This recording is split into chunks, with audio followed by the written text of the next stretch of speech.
Believe the hype, the train's leaving tonight. Hit the throttle, we headed straight to Chicago. It's only getting better. This is our future endeavor. I can't wait to see the fight between Pac, Kenny, Omega. It's bound to be killer. The winner have to consider it will all be over quicker. Deliver the beat trigger.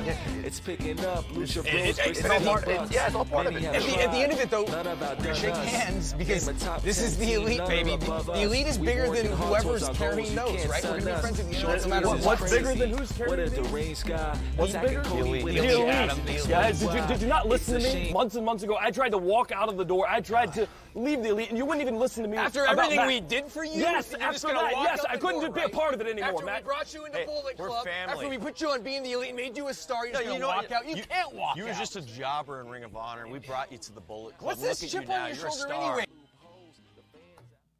Welcome back, All Elite family, to another exciting edition of the All Elite podcast. You just heard a little heated discussion between the Young Bucks and Kenny Omega and Hangman Page, a little bit of a discussion they had on this week's episode of Dynamite. We're fresh off of the Go Home episode of Dynamite. I am joined, as always, by my Wednesday co-hosts, Big Match AJ and Philip Domino. How are you guys doing? Doing good. Everything's the same with me. How are you all doing? I'm doing absolutely wonderful. I'm doing good, man. You know, I had a good day overall. I went out with my family and some friends and got to do a bunch of shopping and had a nice dinner. Got to tune into AEW. I was actually watching it while I was at dinner to make sure I was caught up with everything for the podcast. And man, what a decent episode. I'm not going to say it was the best episode, not necessarily everything I was hoping for going into this one, but that's not to say it was bad. They started off with a hell of a match. This was overall a really great show. We'll jump right into Dynamite here in a minute, but earlier this morning, AJ and Phil, they sat down and watched Dark, and Phil was pretty adamant in covering this week's episode of Dark, so I'm going to give them a moment to go ahead and discuss that. Okay, so the things that happened in Dark, I've decided to watch Dark every week because there are now relevant things that are happening when Dark airs. The first match was Jimmy Havok against Marco Stunt. Oh, yeah. Little back and forth match. Jimmy Havok ended up winning. AJ, do you have any particular thoughts on this match? It wasn't a particularly impressive. This was a boring match. There was nothing very interesting about it, and I knew Jimmy Havok would win, and you thought he wouldn't, but he definitely did. There was definitely Stunt is not allowed to win. There was definitely a point where Marco was making his big comeback, and I thought that he might win. I mean, Jimmy Havok isn't necessarily a guy that There's no way. I couldn't see him 100% always beating Marco. I don't know. Jimmy Havok is not an established name. He's not an established name, but it's Marco Stunt. He's like 4 foot tall. They're not going to let him beat him. He would look like such a loser. I can't disagree with that. That's a fair assessment, really. I mean, Marco going over Jimmy would really taint the whole image of Jimmy if there is one left to be built. So I'm there with AJ on that one, but it's really not a match I'm going to go out of my way to check out. That's for sure. Oh, no. There's no reason to do that. The second match was Dark Order against Strong Hearts. Strong Hearts, another... This was all right. Another group that doesn't really see a lot of actual TV time. Yeah. This was an all right match. This match was good. Suffered from the fact that you knew who was going to win, and you knew that they weren't going to go. You knew they weren't going to go all out like some matches do. Even though you know somebody's going to win, the match is still good. This was just kind of like. Correct me if I'm wrong, but they didn't reference SEMA taking the mask at all, did they? Oh, I didn't. No one cares about that. Nobody. I care. Goddammit, that's bullshit. I care, and that's why. Why wouldn't you do anything to talk about that? I swear to God, I didn't remember that, and apparently neither did they. That's a whole reason I would have paid attention to this match, and there's nothing to it. That's sad. Go ahead and let's quickly wrap up Dark, though, so that way we can get to this week. Oh, no, there were 4 matches, brother. The next match was actually the match of the night. It was Kip Sabian against Joey Janela in a Falls Count Anywhere match.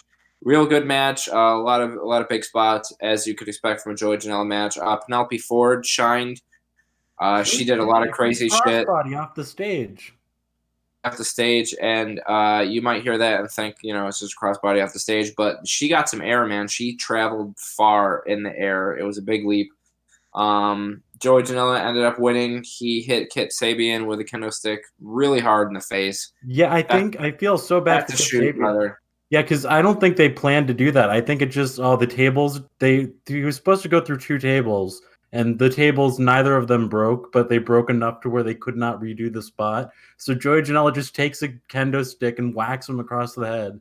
Damn. Yeah, they actually set up 2 tables, and Sabian fell between the tables, broke the leg on each Both of table, them, broke yeah. one leg on each table, so you couldn't put him through the table again. And then he took a pretty nasty kendo stick to the face. The main event, for whatever reason, was Sean Spears and Peter Avalon against Dustin Rhodes and QT Marshall. This match was like 12 minutes. It seemed I was on Discord during this match, so you're gonna have to talk about it only. It seemed like a really long time. Obviously, Dustin Rhodes and QT Marshall win. There are only 2 relevant notes from this match. One, Peter Avalon made a quick tag. Sean Spears. Yeah, and he punched him in the face. He got pissed. He punched out his own partner because he did a blind tag. It was so dumb. Then Peter Avalon ate the pin. The other interesting note was Dustin Rhodes and QT Marshall hit a tag team finisher. Yeah, they did. They're a legit squad, dude. They're next up. You never know. So that is our very brief Dark recap for this week. We are not going to jump too in deep with things just because we have so much to talk about with the pay-per-view coming up. But before we jump into the Dynamite, let's go ahead and talk about the fact that they announced they have signed Lance Archer. That's worth talking about, I think, in terms of news going into the pay-per-view. It's interesting just the way they're announcing this signing, not really doing a big surprise angle or anything with it, just letting us know he's here and he will be debuting next week in Denver. Yeah, man, Lance Archer is great now. I don't know if you saw him during the G1 because I'm not saying, oh man, Lance Archer sucked, but I never thought anything about Lance Hoyt in TNA. I just thought he was like test flight. And then in the G1 this year, holy shit, this dude like walks the ropes all across the ring. He can fly kinda. He does like springboard crossbodies, and he's huge. It's amazing what he can do. Yeah, this is actually a really good signing, I think, especially for someone who was really underrated in the positions he got within WWE and Impact. I think they never really took an opportunity with him, and I think that's probably because he wasn't looking to grab that opportunity, but he just looks like $1 million now. He's huge. He's got like something about him now where he's really putting in the work in the ring, and it's starting to be noticed by everyone within the wrestling circle. So I think that's a really solid signing and could prove to be someone who really establishes themselves near the upper mid card, especially being signed at this point in time. So I think it's an interesting person to bring on board when it looks like there's a couple names you should expect in the next couple of weeks. Yeah, for sure. It's really cool. I mean, I've been over on Lance Archer since I saw how he was tearing up in New Japan, and you said it the best. He put in this work rate that's just entirely different than what he's done his entire career. Or maybe it's not because he was in Noah for so long and not many people even really saw him there. So maybe he's been doing this for the past few years and he's just gotten really good and now it's starting to show. Yeah, it's definitely starting to show. Phil, your thoughts on this signing? It's hard for me to comment on the signing because I didn't, for a long period, I didn't watch wrestling. So I remember Lance Archer as just becoming a single star in a G1 that was like 3 or 4 years ago. And, you know, he wasn't really like. Yeah, it's kind of like a radical in any way. He wasn't he wasn't featured. There wasn't a whole lot he was doing to stand out or even being given an opportunity to stand out. So it's interesting. This G1, Phil, he really got a strong run to stand out and look like a top force. And so it's cool to see AEW was able to pull him in because it looked like New Japan had some plans to start establishing him in that top realm of Gaijin superstars just with the run that he had because of how good he was doing. So it's interesting. It's a big signing, I think, overall because he's a bigger dude. He's a talented guy. He's got a little bit of a proven track record, but he's not too tainted either. So he can really turn things around. I think the biggest downfall he has going for him will always be that back tattoo he's got. His stupid tattoo. Yeah, that's terrible. But there's not a whole hell of a lot of news that we have to get to, so let's go ahead and jump into this week's episode of Dynamite. They kicked off the show in a very exciting way. AJ and I discussed this on this week's episode we did on Monday that didn't upload for whatever reason. There was an issue with the audio. But one thing we had discussed is where the placement of this match would be on the card. It was very quickly shown to us early on. They're going with this first thing on the card. What were your guys' thoughts just on the placement? I wasn't that surprised because I was thinking they were going to do that anyways because, number one, the crowd's going to be the hottest possible for this. They're not going to be tired at the end of the show or anything. Number two, it's a 30-minute Iron Man match and you don't have an overrun, so you're kind of getting into dicey terms there. And number three, it's just they're going to do Jon Moxley and Dean Ambrose for the ending because it's the championship match. Moxley and Dean Ambrose. Oh, I mean Moxley and Chris Jericho, sorry. I thought I was a little surprised by it, but the more I thought about it, the more it made sense. I kind of wasn't looking forward to this match for some reason. I just thought that 30 minutes was a long time. I was watching it with my girlfriend, who isn't really like a grizzled like a wrestling fan, so I thought that she'd be pretty bored. But this was a very, very exciting and entertaining match. Definitely. We thoroughly enjoyed it. I liked it. I liked the fact that I was going to say I liked the fact that it went into sudden death, but the finish I didn't really like. But that doesn't cancel out the greatness that was this match. For like a good 20 minutes of this match, it was really, really good. This was an amazing performance by both these guys for sure. Yeah, this was the one match that really sort of pulled me out of what I had going on at dinner. I set this one down and really tried to focus in on what was going on. I did miss a couple of interesting or key parts of it, but it was a great match that kept me focused in and pulled me out of what I had going on just because of how much was going on inside the ring. I do agree with Phil quite a bit that I didn't love the finish, but what I do love is how they booked this in a way where, granted, Kenny comes out on top with more overall wins, he still doesn't necessarily have Pac's number. Both guys technically have four pinfall or submission victories two pinfall or submission victories over each other. The other victory coming by disqualification with Pac hitting Kenny with the chair. So it's really creative booking in the sense that, yeah, Kenny did get that win, but if you really think about it, Pac just shot himself in the foot overall. Mm-hmm. So I thought that was an interesting way to book things. And I got worried when the disqualification happened because I thought it was going to be some overbooking. That's where I thought this was going to go. And then that makes sense. It didn't end up being. You said this is getting overbooked, and I was just like, this is. That was me. That was just me overreacting to this is where this is going to go. They're just going to ruin this because right before that happened, there was like a 2-minute exchange where it was just nuts. It was like top quality. Mm-hmm. Yeah, absolutely. So a really solid match here, and basically what you should have expected, unless you're someone super jaded like Phil, who's afraid that his girlfriend can't handle sitting through a 30-minute wrestling match. I was skeptical. This is something. Well, it's Kenny, man, and I think that's the one spot where I would have faith in the idea of maybe putting this one on again before the pay-per-view and just hanging out with whoever I've got around, and so that way I can really enjoy the match for what it is too. Just because Kenny has an ability to put on matches that are very interesting and can draw in outside fans because there's a lot of believable stuff going on inside of it, and they did a good job here with that in an Iron Man match, which can be difficult to do to an outside fan. So I think it was really good, especially how long it went, and I think that they did a decent job with going to sudden death. Something about the way sudden death went where Pac really didn't get any offense in. Yeah, he was caught off guard. He just got beat up. Yeah, it just felt like he had shot himself in the foot because he attacked the referee rather than waiting to see what was going to happen.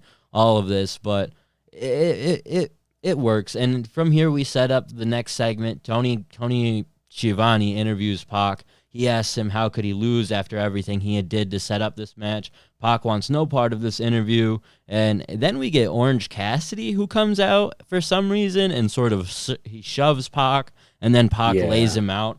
This is evidently to set up a pay-per-view match that I'm actually super interested in. But yeah, this me was too. weird. But this was weird. This was super weird. It was awkward, and it felt like you just made this 30-minute Iron Man match into kind of a joke at the time. That's how I felt. But just like, why are you taking away all this heat and getting it on Orange Cassidy right after this? What? And I understand the point of that is they're doing a pay-per-view match, which is cool, but it just felt weird. The pairing between the two is definitely weird. First of all, Tony Schiavone came off as a prick. He did. He was such a prick in this segment. You could not like Tony Schiavone even if you tried. He was roasting Pac. Pac was very confused as to why he was roasting him so badly after he fought his ass off for 30 minutes. Orange Cassidy came out. First thing I thought of was Big Swole coming out last week. That didn't make any sense. That didn't go anywhere. So I was like, hey, look, it's this again. It doesn't make sense. It's not going to lead anywhere.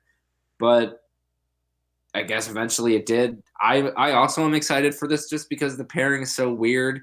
Like if you're playing like a fantasy booking with this roster, this is not something you would like immediately think of. It's probably not something you'd think of playing for hours. It's just a strange matchup, and I'm sure it's Tony Khan is just playing one really long game of TEW. That's all he's doing. And Orange Cassidy has really weirdly good singles matches, especially when his opponent is like or just a guy who can beat the hell out of you, because Orange Cassidy kind of comes off as like, oh my god, he's such an underdog and he's taking so much damage.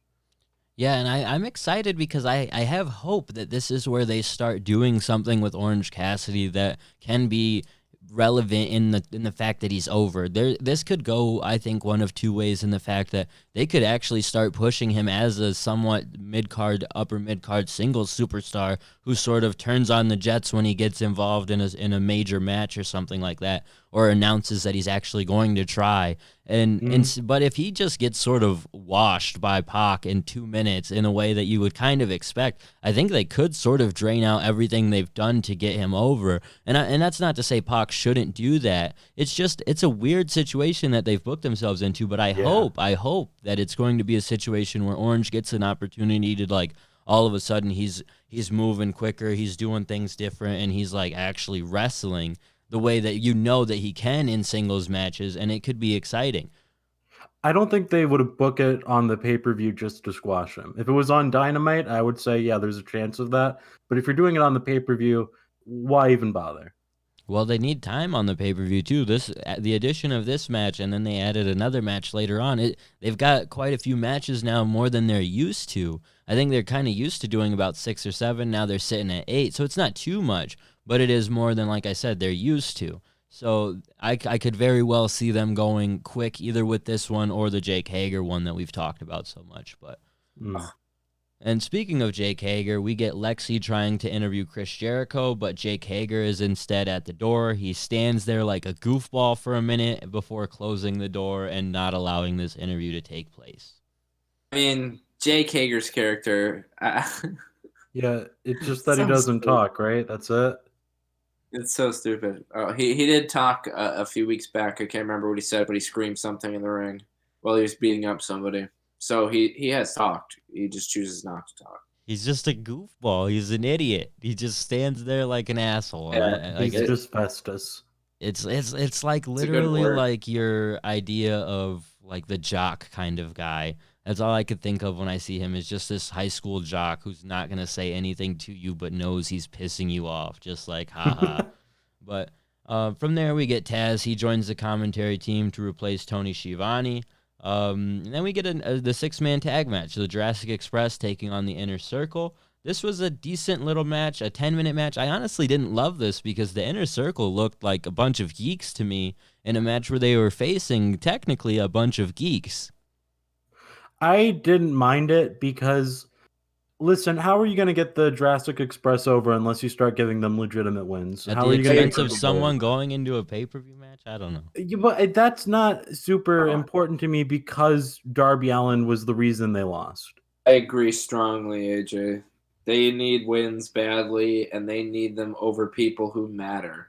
People need to start caring about them again, for people to start caring about them again. The one thing that I will give you guys in the lack of critique for this is that they did have Sammy come out and look at least a little bit stronger in the main event segment, so that helped. But I do think that Sammy just looks like, it's kind of his gimmick or his character is not to be a super strong win every match type of heel. Anyway, he's supposed to be a schmarmy douchebag who has to cheat to get where he wants to go, but it's still a little bit of a bummer to me where I want to see Darby's win mean more, basically. So I think this kind of just makes it seem like it's a given Darby's going to win. So when Darby wins, that's another one that I could see going like 7 minutes with Darby just dominating Sammy and picking up a victory. Oh, I hope not, because they could have a really good match together. Well, when we were watching the match, I did tell Kira, because she really does like Sammy. She like follows him on Instagram and all this weird stuff. But about halfway through the match, I said, if the Inner Circle is going to lose, Sammy's the one that's going to lose. Like, there's no doubt about it that he's eating the pin. Mm-hmm. And what a surprise. Like, I get that 100%, and I would have almost agreed with you, but, like, him going into a pay-per-view, him of the only members of the Inner Circle in this match, going into a pay-per-view match, I wouldn't have expected that. You would think it would be Santana or Ortiz taking that fall just to keep him stronger, but no, it makes sense that it's Sammy to take the fall, so... I don't know, overall a decent 6-man, and it does build up the Jurassic Express. It makes Jungle Boy look a little bit better going into where they're going next, and hopefully that will be more focus on the Jurassic Express. I think that's more so why I was more annoyed with this, is they don't seem to follow up with these guys. Even with Jungle Boy's non-victory over Jericho, they didn't really follow up on it too much, and this is kind of the first piece of them following up on it, and it took a while, so... In that case, it sucks that they're doing it right before the pay-per-view if they're not going to follow up next week with Jungle Boy once again having a victory of some sort. Mm-hmm. From there, we get a sweet MJF versus Cody Rhodes video package. This was, again, sort of the same video package they showed last week, but nonetheless, a great video package they put together for this. I just wish they wouldn't just keep using it so much. Yeah, it was fine. It kind of, honestly, I think it was a little long. But other than that, it was a fun video package to hype up the match. I was expecting... Okay, I have a gripe with this, because I was expecting that MJF is at the end of his rope. The cage match is done. The 10 lashes are over. So I thought he was going to try to get Cody to hit him. And I really thought there would be a promo like that. But they didn't do anything of the sort. He didn't do like a last resort, I want to get out of this match. He just... got a video package, which is fine, but it's not what I expected. But that's cool, man, because it's kind of like MJF is still like, okay, I had my stipulations. I gave him everything I could possibly think of that would be as shitty as it could be.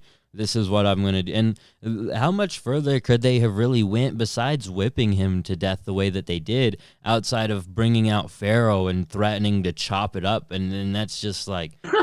I'm serious, though. How much further could he have possibly gone besides threatening to kill his dog or his wife? I don't know. I mean, if he did say some crazy shit, then, Cody has to hold back from hitting him. But I don't know. It's a nitpick. I'm not really that upset about this, but if I had to say anything about it, that would be it. I think that it's fair to have not gone that route, though, because, again, you would have to have, and it's not to say MJF can't, but you would have to have, like, a scathing promo from MJF just absolutely ripping Cody for Wouldn't everything. That be great, though? It would, but I don't think there's the material for it right now in terms of, because he's already ripped his lisp. He's already ripped his time in WWE. He's already ripped so much that outside of getting Carney and being like, I screwed Brandy or something, just absolutely just leaning into a WWE-esque storyline, you're kind of just, it's better to just do what they've done. So this is where, though, I would have wanted to wait to do the whips until, or the slashes or whatever, until the last, at least. That's a good go-home thing. Yeah, and I get not doing it on this show because it would have seriously taken away from Moxley and Jericho, and you don't want to do that either, but you easily could have done it on the last week's show in Atlanta. You could have rearranged things a little bit. Wardlow in the cage first, and then whipping him to death seems to make more. And you could have done that all in one night. Imagine, Well, I don't know. I think that's better spaced out. I don't know. Think about, imagine it. Cody wins that match after hitting that moonsault, only to have to be whipped 10 times after that. With that, it would be a long Cody promo though. Like, that's probably 45 minutes of Cody. So that, in that case, it's probably, you're right, better to spread it out. But nonetheless, after that, we get a Best Friends versus Butcher and the Blade match. This was whatever. It didn't do a whole lot for me. If anything, it was just to announce Pac versus Orange Cassidy, which is funny because AJ and I really thought this match would be for something, to somehow set up the Dark Order or anything like that, but no. Oh. Yep, it was definitely a nothing match. It On wasn't the bad or go-home anything, show, though, but- man, in terms of you wanting them to do more with MJF and Cody, and instead we get this, it's kind of like, okay. Yeah, it's not something I wanted. It's weird to do this. And I mean, it's not that they did it for nothing, because I guess they used it to, like you said, book that match. But aside from that, I feel like you could have just done that with the title card. Definitely a weird time to have this match. But when AEW expands to their second show and you have 4 hours of television, you're going to get a lot of these matches where there are these mid-card teams where they're kind of with 50-50 booking and you don't really know how to feel about either one of them. And then they just kind of have a meaningless match, and that's just how it's going to be. I didn't really care about this match, but I kind of realized halfway through that it is kind of important because these teams are kind of on the same level. One's a heel team, one's a face team, who kind of has more momentum right now, and that ended up being the Best Friends. Yeah, absolutely. And the Best Friends continue to be a team on the cusp of a championship opportunity, which to me is almost annoying because I'd rather just see them get that out of the way because they're not a team I would want to see as tag team champions. I do enjoy them, but the way that AEW booking works, it seems like they're in line to be getting a title shot somewhere in the near future, and I would just kind of like to get that out of the way because, again, they're just not a team I'm really going to get behind in cheering for them to become champions. Not right now. No, not at the present moment. Not with the top of that division so stacked with other really great teams that like, despite the fact that the Best Friends are so great, they feel very stale if you've been following them for a long time. The freshest part of them is Orange Cassidy, and he's kind of, it helps for him to be with them, but he's also very popular on his own. So yeah. And speaking of Orange, after the match, this is where they announce Orange Cassidy will take on Pac. At the pay-per-view, we get Chuck and Trent Beretta sort of joking that Orange is going to try at the pay-per-view. That's what Chuck says, and Trent's like, well, maybe he won't try, followed by a thumbs up from Orange Cassidy. So it was a good segment here, a very interesting way to build to a non-traditional match that I don't know. I don't think I really want Orange to win that one, but we'll go over that at the end of the show. So no, I don't want him to win. I want him to go the distance. We'll get into it. We'll get into it. But let's talk about another match that really didn't mean a whole lot on this show. We have Hikaru Shida defeating Yuka Sakazaki, Big Swole, and Shauna in about 9.5 minutes. A Big Swole, someone we had talked about last week, randomly getting involved, at least we thought, in the title picture, and then just loses here. Hikaru is someone who just has been overlooked, it seems, in the title picture. So this was another one that just felt like it wasn't totally filler because it does lead to Hikaru continuing to be built up coming out of the pay-per-view. But it's the way AEW books go-home shows is different. That's all I'm going to say. It's not even bad. It's just different. It was definitely weird that Big Swole didn't win this because you would have expected Big Swole to come out on top because she just did everything last week. It's bizarre. I'm not upset by who won. I was wanting Hikaru Shida to win, but it's definitely confusing. It's like a preliminary card to a big UFC fight. That's how I feel about this go-home show. It was just a preliminary card. This match is interesting to me because it's kind of similar to the last match. Now, I sat here last week and talked about how these mid-card girls don't get any exposure. They don't get any TV time. There's usually just one women's match every show, so people like this kind of fall by the wayside. You could see them not on TV for months. I thought it was an interesting match because 4 people got showcased. Nobody looked bad or embarrassed themselves in this match. Yuka Sakazaki looked good. They made a point to make her look good. She was a focal point of a majority of the match, doing weird things, getting her shit in, whatever. Thought the right person won. Hikaru Shida has looked good in the past. I like her. She is a logical next. They should just push her. Yeah, give her the hot shot her. I don't care. She's great.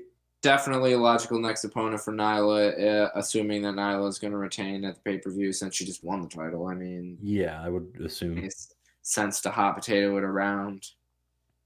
Yeah, this one was, again, I feel like it just felt very much like a preliminary match. It would have felt very fine as a pre-show match on the pay-per-view and made it almost maybe more important in a way, but... That the placement is weird because this kind of match makes sense on another show, not the go-home show. Yeah. But it's the kind of thing that for weeks I'm like, where are matches like these? The thing about it is I'm kind of okay if our go-home shows are presenting us with who's going to be next after the pay-per-view. We're not really focused so much on the pay-per-view because that's pretty much built. But what I do have a problem with here is they didn't focus at all on Nyla versus Chris Statlander in any way. Like, did you guys see anything about that on Dark? Did you see anything about that within this pay-per-view? It actually, funnily enough, was not advertised at all on Dark. I think it was advertised on social media because me and AJ are watching Dark together and we're having a conversation.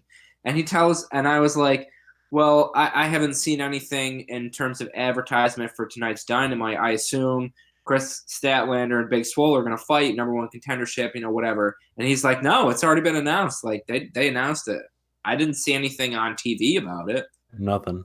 Yeah, so... I mean, actually, I'm sure when they ran down the card, they threw it up there for 10 seconds, like, oh, this is happening. But yeah, they definitely talked about it on tonight's show, but they really did not promote it. And I guess that's fair because there's no story behind it. You can't have Chris come out and cut some great promo. You can't have Nyla come out and, I mean, you probably could have, honestly, cut a promo of, like, why is this happening? And sort of from the fans' perspective, I get that would almost make it more of a face-type promo and might hurt the viewing of Statlander because fans also might be like, well, that's true. Why is this happening? So I get not doing that and not really doing anything, but man, that is the one match on the card that has no heat, no anything, and that's where this Fatal 4-Way felt so weird. If they were like, what they really should have done was Nyla versus Chris versus ?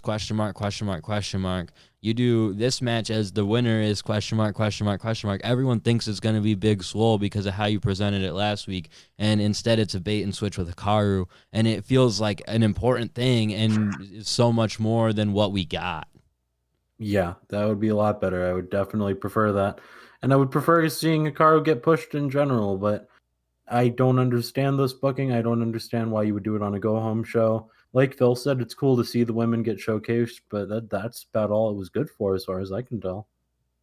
Yeah, absolutely. So that's fine. And then after that, we get the Dark Order announcing that they will be facing Scorpio Sky and Frankie Kazarian at Revolution. They also end the promo by saying that Christopher Daniels will become obsolete, so very much hinting into the idea that Matt Hardy will be joining the Dark Order. And so that makes me think more and more that it won't be Matt Hardy joining the Dark Order, but nonetheless, a good match set for the pay-per-view.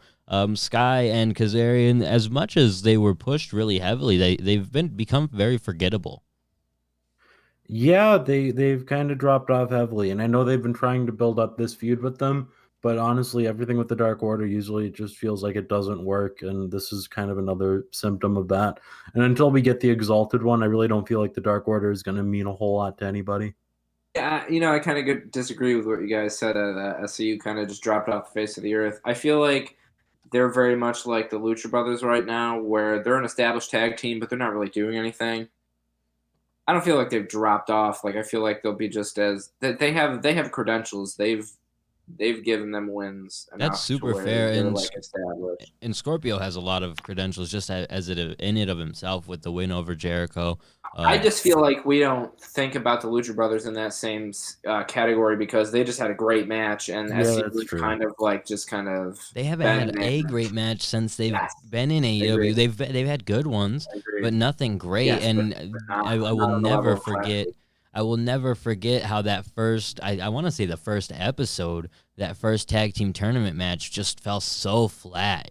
If you guys can't remember, where Sky just missed the finish, and then they go straight to the pinfall, and it was just, and it's not to hold something from so long ago against them, but it's been something in terms of talking about their match quality that if they had never done that and just continued to have good matches, it would be like, okay, but that was the first introduction to them, and then they just haven't had a great match since then, despite knowing they can.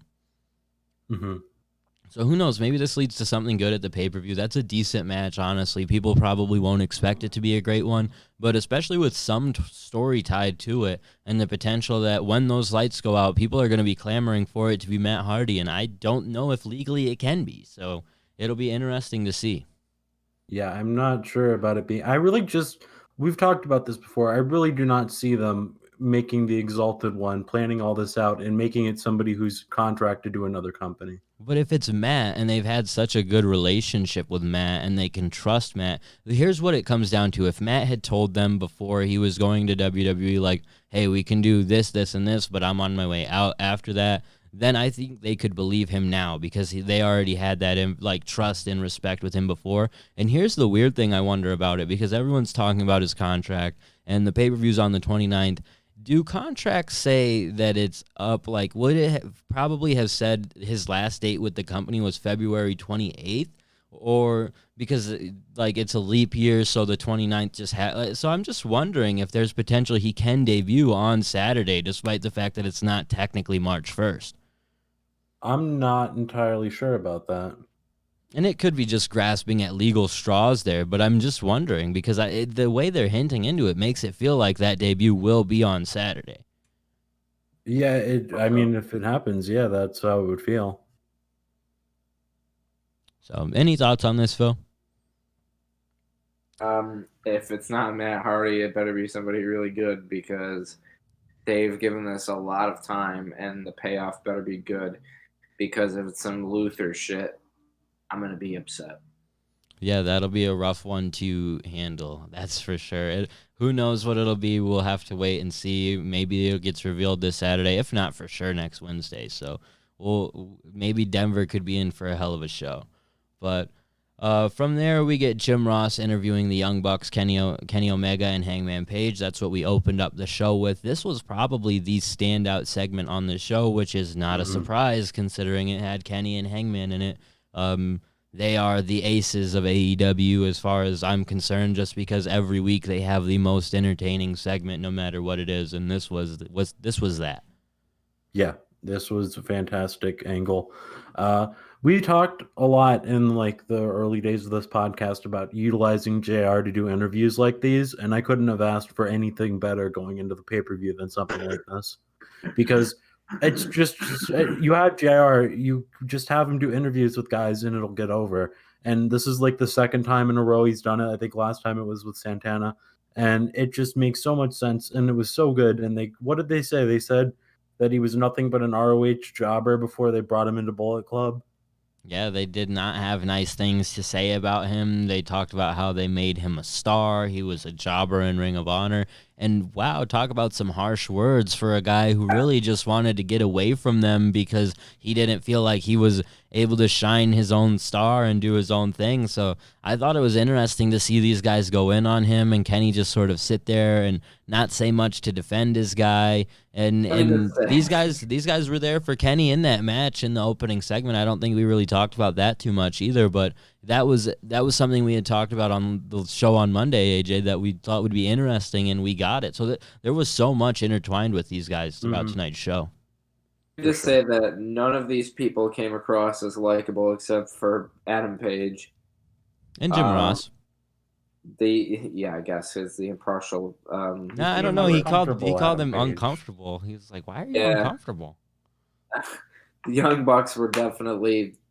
They were just terrible people here. They roasted their supposed friend. Said some There's no way he's their friend. Horrible things. I thought Kenny was just as bad. He comes across as such a little bitch. Like, there's no other way to put it, man. He just like kind of sits there meekly and just doesn't really take a side. He's just kind of there. He's just like, oh man. Oh. He doesn't do much when Hangman has negative things to say either, though. So it's fair in that respect. He just kind of is there.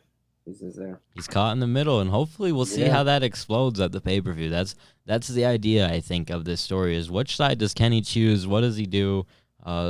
I don't think we just get a finish at this at the pay-per-view and that's it. I think something has to happen afterwards, and that's Page kills them all. That's one of the things I'm most excited about for this pay-per-view. I'm not going to lie, is just the way that what happens after that match. Yeah. And I'm 100% behind Hangman. I want him to continue as champion. He said it in the promo. This is the one thing he's gotten for himself, and you guys want to take it away from him the second he's got it.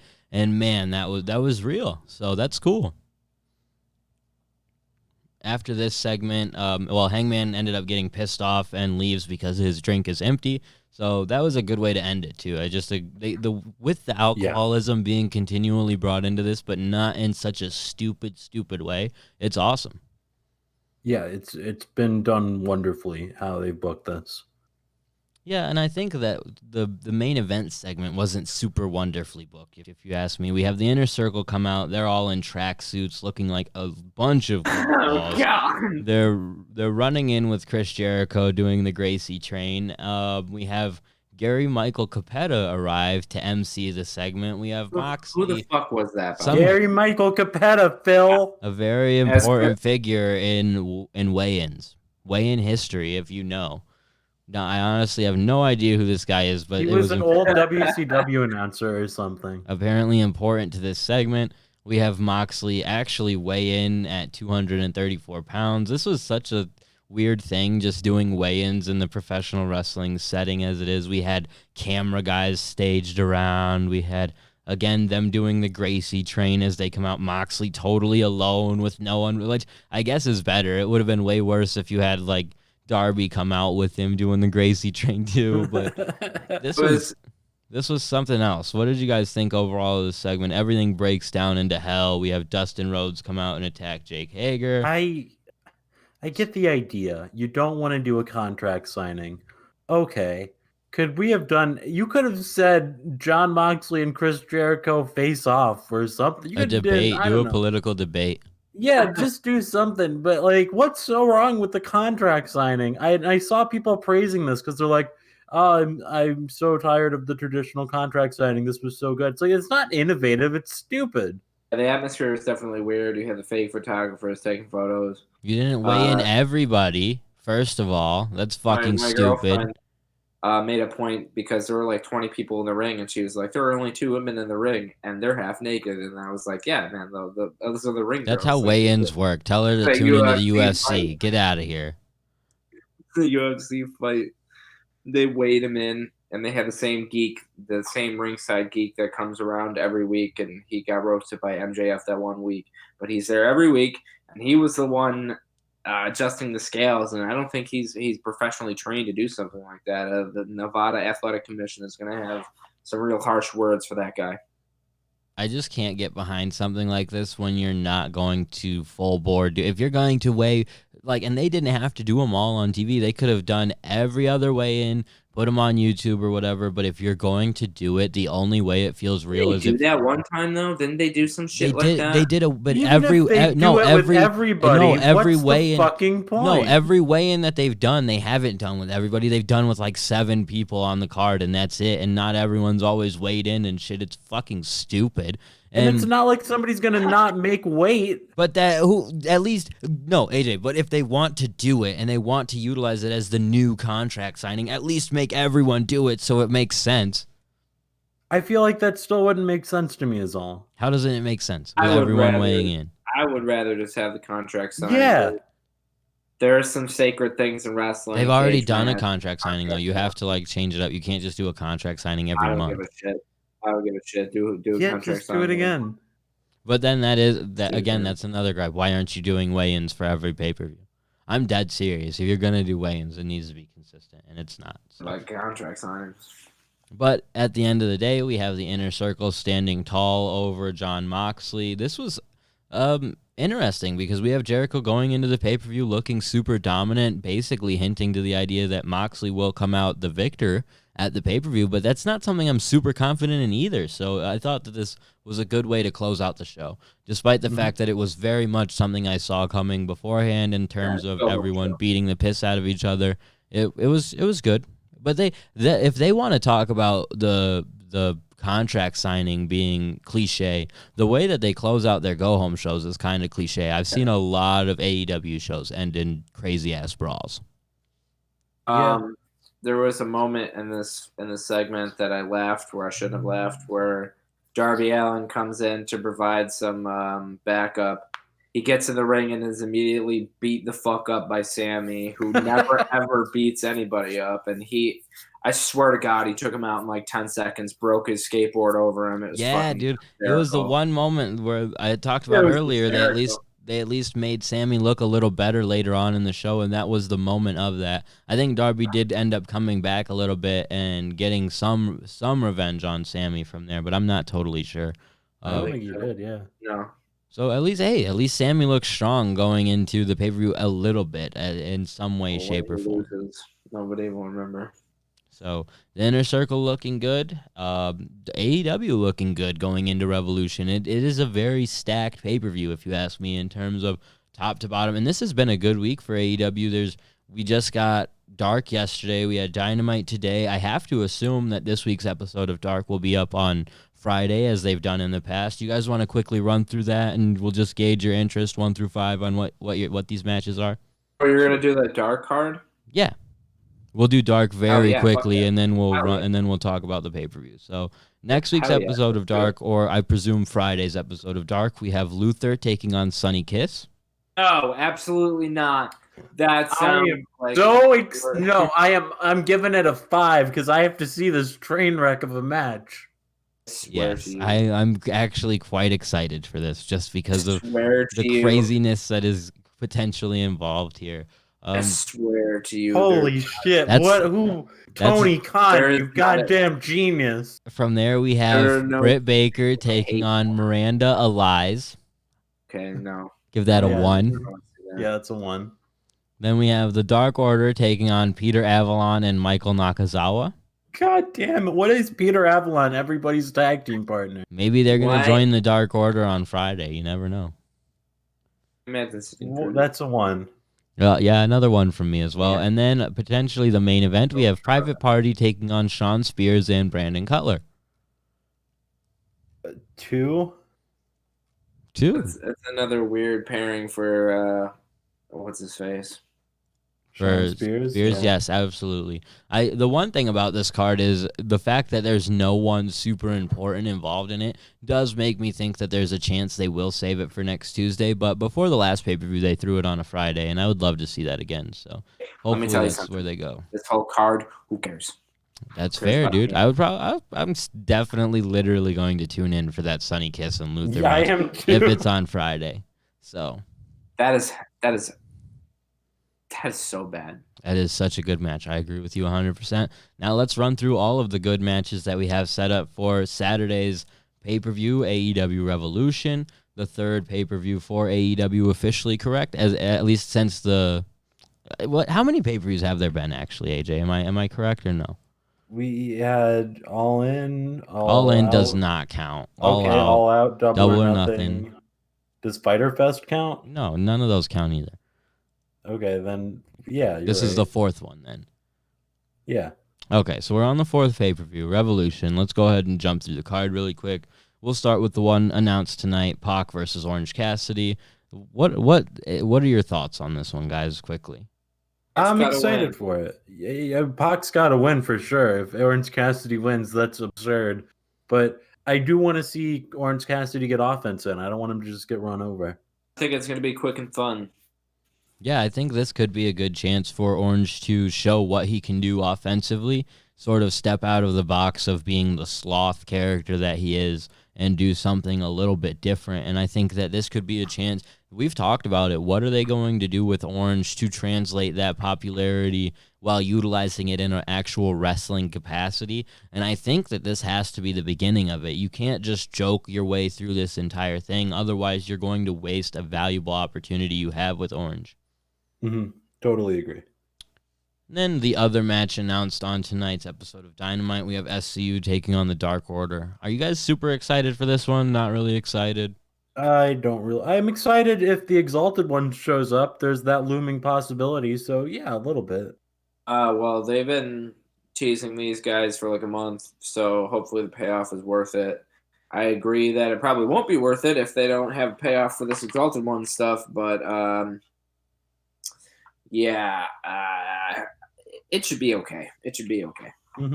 Like I said earlier, I think this one has potential to be a really exciting match if given the time, just because, you know, Stu Grayson, he's really talented. I really like what he does in the ring. He really stands out to me. Uno, he has his issues. I have my issues with him.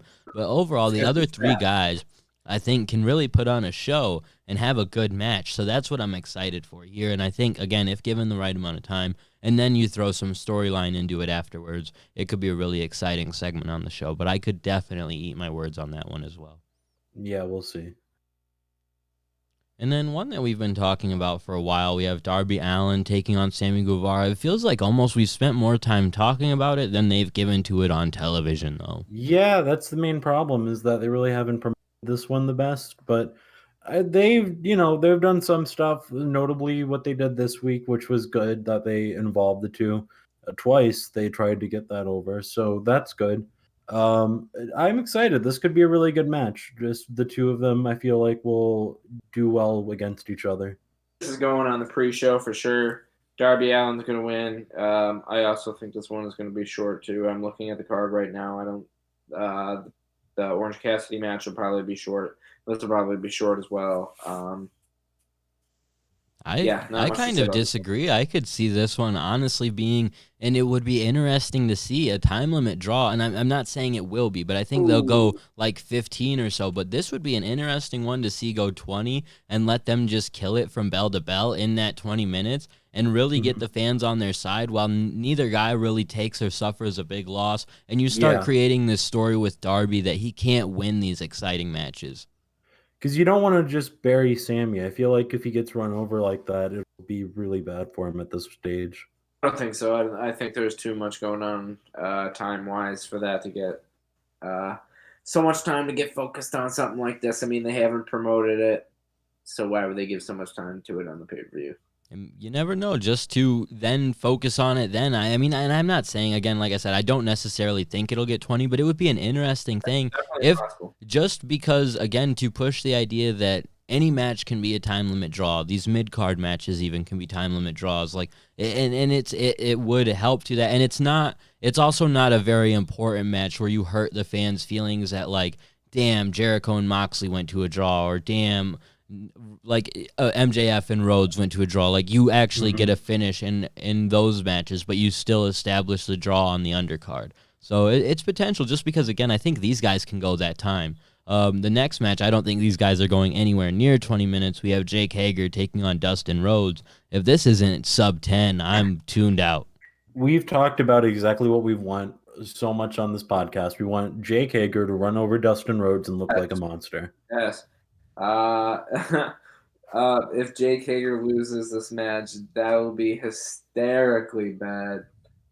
I don't even want it to be a real match. I just want him to bury him, because that's what he should be doing. I don't think that's going to happen, because Dustin is Cody's brother. He's going to look decent. I don't think he's going to job out. I don't think he's going to get embarrassed on the national stage.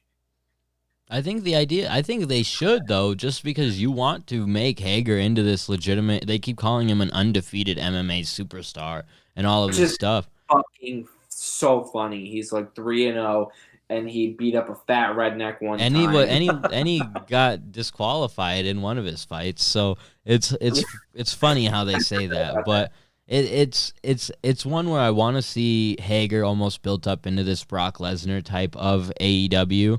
And the only way to do that is have him run through Dustin and build up Dustin in the meantime. And I think me and AJ have essentially been begging for this just to justify Dustin's buildup.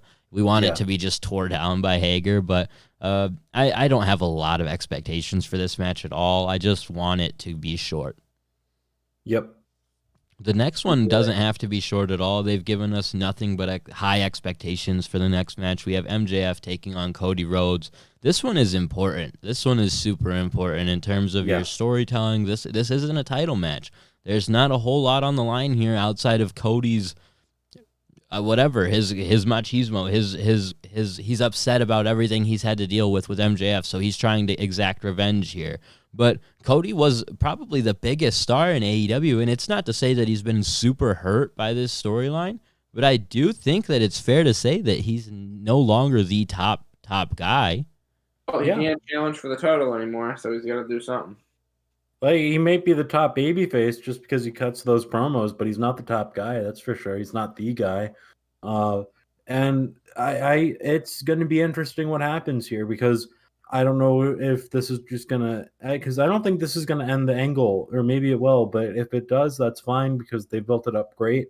But I don't know where MJF goes after that if he loses, and I don't know what Cody does next either. I'm with you, AJ. I don't think this is the end of this storyline. These guys haven't had matches with each other, so I don't think it's going to be a one-off. I think you could do a whole lot with them. You could put them in tag matches, Cody and Dustin against MJF and Wardlow. You could just do a whole bunch of shit with them. I don't think it's going to be a one-off series match. I think MJF is actually going to win this match. I think that's how it's going to continue on, as MJF somehow wins. Yeah, I agree no with payoff. you. I think for sure that MJF probably picks up a victory here. That's what he needs to. Despite him being so built up so strong through this story, he hasn't racked up a ton of wins over the last couple of months, maybe one or two, and that hasn't helped him too much. So here, I think he really needs a win. It would solidify him, even if it's through nefarious means. But I don't know, because I don't remember exactly what my argument was when we talked about it on Monday, AJ, but I do think that there has to be a position where MJF wants to have another match with Cody, and there has to be a reason for it, and Cody has to have a grounds to stand on to get MJF to wrestle him again if MJF does win. So I think that's where it becomes a bit more complicated. Yeah, it's tough. I really don't know what's going to happen here, but I'm super excited, and I think that's the biggest reason I'm excited is I have no idea where with this after this match. Yeah, because it does become hard if MJF beats Cody in any way, even if it's cheating. What is Cody then going to have to give up to get another match with MJF? Mm-hmm. So it almost feels like Cody, if MJF wins, they have to put this on pause for a while. Yeah. Yeah, it would seem. I don't know. I really, honestly, I'd have no idea. And that's exactly what we want at the end of the day, is a good storyline built up to where we don't really know what's going to happen next, and we don't know. But hopefully it's nothing too crazy or out of the box, because they've done a good enough job here that you don't really need to keep adding in DDP coming out to hit a diamond cutter, or Arn Anderson to hit a spine buster, or whichever old guy to come out next. Arn Anderson will be there. He's the enforcer. So, yeah, it's probably one of the top matches on the card that I'm most excited for. So definitely one that it's one of the reasons I'm tuned in on Saturday. Is this I've actually changed my mind. I thought MJF was going to win this, but it doesn't make any sense. Why would they fight again after that? I think Cody wins, and MJF is the one seeking the match at that point. Yeah, and that's even a hard story to present, even with Cody picking up a victory. I think, and that's tough. How do you book it? Unless it's, I think, maybe a disqualification. You have Cody win by DQ, MJF then loses but doesn't actually lose. Cody wins without actually winning, doesn't actually get his revenge, yada, yada, yada. So, and it would almost be funny as hell to see MJF just kick him in the nuts first minute, get disqualified, match over, like the most heelish version of the finger poke of doom, where they don't have to put any work that night in, you know? I don't want that. I want to see MJF get beat up. I know that's what you want, and that's what all the fans want, but that's the heel aspect of it. That's what makes you, I mean, they have other matches and other stories on the card that can provide you everything else you guys want. That's one way to get MJF out of this whole situation that he never wanted to be involved in. So, I know you guys don't love it, but it could happen. Anyways, another thing we're not totally in love with, we have the AEW Women's Championship. Nyla Rose defending against Chris Statlander. One that we haven't gotten a ton of build on whatsoever, was just announced this week. And even for the other matches announced this week, it still feels like probably the least important despite being a title match. Yeah, I have little to no interest in this match. Pretty sure this is a easy win for Nyla. Not sure what they're gonna do with Chris Statlander after the fact, but I guess they needed somebody to be the sacrificial lamb for the title match at the pay-per-view, and that's her. She's a sacrificial alien. Yeah. Yeah, it's definitely strange. Not a lot of build up. I don't see why Nyla would lose. So interest is low for sure. Yeah, in terms of the last match where we didn't know what was going to happen, you kind of have a solid feeling Nyla's going to win. Maybe we get a build to whoever's next after that, but after tonight's show, it feels like that should be Hikaru, so it's really not all that exciting in terms of that either. You know, despite the fact that I would like to see them build to that match, it's not like I want to see Hikaru come out post-match and be like, I want a title match. So Yeah, that would be weird. So, yeah, it seems like one that's just going to happen and be over, and that'll be that. It's the definition of like a bathroom break type of match, which is unfortunate because I had a lot of hope for both of these women a couple of months ago, and this whole division's just sort of been flopped from what we thought a couple of months ago. So, Definitely. But another storyline that we thought something totally different of a couple of months ago, we have Hangman and Kenny Omega defending their tag team championships against the Bucks. If I told you 2 months ago that this is where they were going, you would say how? You would say it sounds stupid, but we're here, and it's all based off of Hangman being an alcoholic, and the Young Bucks are now assholes, so this is super interesting. Definitely It's so good. The other side of the spectrum from the previous title match. What do you guys think is going to happen here?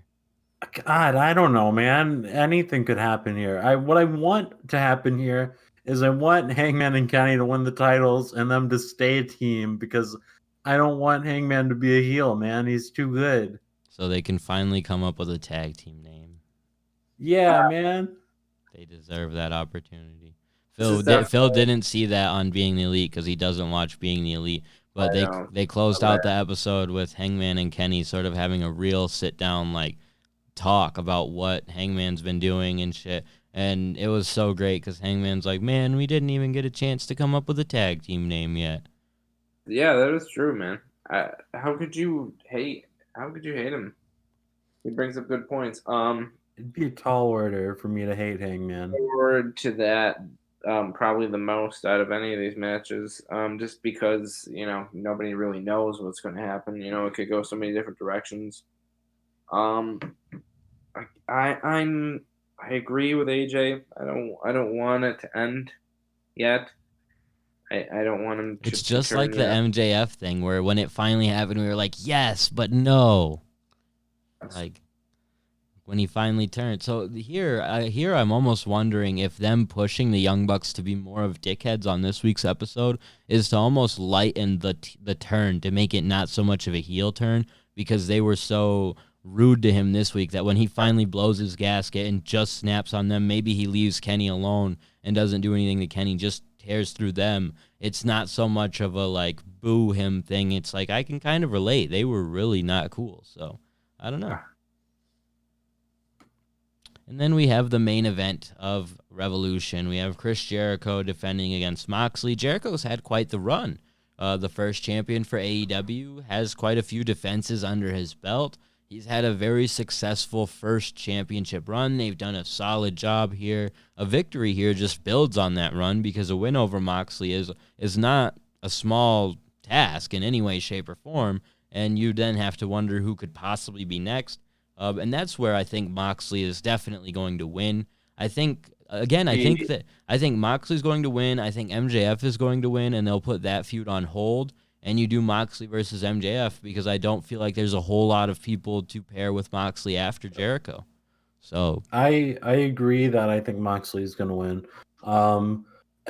I kind of don't know for sure. Like, it's teetering. It just seems like they've set him up to be the next champion. And I don't know when the Fozzy tour starts, but I'm pretty sure it's sometime soon. And so if he's going to be not wrestling during that, then they definitely need to get somebody else to hold that title. And John Moxley is the perfect guy to do that right now. So it just seems Fozzy tour is April. Okay, so it's not so far off, but it's it's definitely before the next pay-per-view, which in that situation you might want to, and that's something me and AJ talked about on the show on Monday that didn't get uploaded, is the fact that they're in a perfect position for Jericho to take his time and do his tour. They're not hurting. They're not in a position where they don't have anyone near the top. They've sort of started to establish guys a little bit more than we had talked about in the past. And a lot of it is guys that we've talked about in the past, like Darby, Sammy, MJF, guys like that. But they've done a decent enough job that Jericho could step away and do what he needs to do, and I think things would be all right. Yeah, I agree with that wholeheartedly. And the break isn't even that long either. It's not even a month. Yeah, so who knows? And again, for that, he very well could retain his title and continue on to whatever the next potential contender could be. But that's where, again, I think you're much better set with Moxley as champion at having a potential contender, even if it's Hager, with Jericho leaving. You could use Hager because he hasn't lost at all. He's only won, or he would have only had his one victory, but he's very well someone you could position in there just to be someone for Moxley to go over for a while. There's so many more viable, smart choices for Moxley as champion than as Jericho. You have Pac. You could even throw Omega back in there. So the things you can do with Moxley right now compared to Jericho, it's better just, and Jericho's an older dude. Have him drop the belt, go away for a while, do his tour, Jericho come back. But not even that. He's an older dude, and he cannot be the top guy of your company forever. And you need somebody who can be. They talk about cycling talent. This is the perfect time to cycle a top guy off without it being an injury that's forcing it. And then if an injury happens or the ratings go down drastically in the next 2 weeks, we bring Jericho back. And then he goes on tour for whatever, and we fly him in for every tour date because we know we can't afford to not have him. But if we let him take some time off now, it's a decent time. And I think they've even positioned the Inner Circle in a fine way to do that. So who knows? We'll have to see. I just think that Revolution is set up to be a really interesting, really solid pay-per-view. I don't know if I would say the best pay-per-view from them yet, but we easily could come out of it saying that. So it's possible, definitely. Any last words on Revolution, Phil? It looks like a good show. I won't be able to watch it live, unfortunately. I'll have to watch it the Sunday after. Hopefully I can avoid the spoilers, which probably won't happen, especially for the big shows, because for some reason my phone likes to show me things randomly when I Google search unrelated things. Who won the AEW Championship match? Why are you telling me who won the championship match? Terrible. But yeah, I'm looking forward to it. Yeah, me too. Me and AJ will probably be tuned in together, watching live. I don't have to work. Luckily, I get to sit down and enjoy the show. We will be live probably directly after, because that's when we have our most hype shows coming right off of pay-per-views. So hopefully we'll have some crazy stuff to discuss then. This has been a little bit of a longer show for us this week, having to cover so much with Dynamite, Dark, next week's Dark, and the pay-per-view. But I think we sort of wrapped everything up. We got a little bit of news in there. So until Saturday, AJ, anything left to add? No, I don't have anything. Then go ahead and plug your social medias, my friend. You can follow me on Twitter at BigMatchAJ, and you can follow me on Instagram at AJTheFitzy. And Phil. And Phil. You can follow my Twitter, Philip Dimino, Philip with 2 L's, Dimino. Yeah, they can see it now. I finally put your name on there because you show up more than once every 6 months. So Hey, must be the money. And as always, you can follow the podcast on Twitter at All Elite Podcast. You can check us out on Instagram at All Elite Everything. We're also on Facebook at facebook.com/All Elite Pod. And as always, I'm on Twitter at All Elite Andy. Until next time, thanks for tuning in. See ya. Bye.